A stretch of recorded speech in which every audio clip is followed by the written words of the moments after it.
இந்திய தலைநகர் புதுடெல்லியின் பல்வேறு பகுதிகளில் பலத்த காற்றுடன் புழுதி புயல் வீசியதால் நேற்று விமான பயணங்கள் பெரிதும் பாதிக்கப்பட்டன. குறைந்தது 205 விமானங்கள் தாமதமான வேளை 50 விமானங்கள் திட்டமிடப்பட்ட இலக்கிலிருந்து திருப்பிவிடப்பட்டன.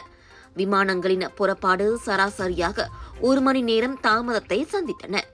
இதனால் நூற்றுக்கணக்கான பயணிகள் பாதிக்கப்பட்டு புதுடெல்லி அனைத்துலக விமான நிலையத்தில் பெரும் கூச்சலும் குழப்பமும் ஏற்பட்டது.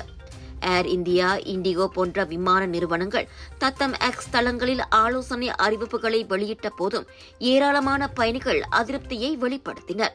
சக்கர நாற்காலியில் அமர்ந்திருந்த 75 வயது மூதாட்டி 12 மணி நேரங்களுக்கும் மேலாக தாம் அங்கேயே சிக்கி தவித்ததாக வேதனையை வெளிப்படுத்தினார்.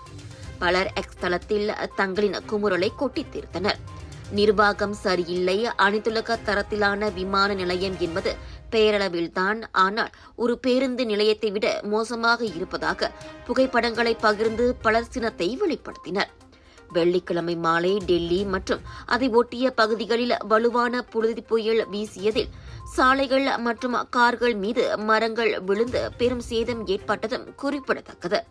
கட்டுமானத்தில் இருந்த கட்டிடம் இடிந்து விழுந்து ஒருவர் உயிரிழந்துள்ளார். விலையோ மலிவு, செலவோ குறைவு, தரமோ உயர்வு, மனமோ நிறைவு.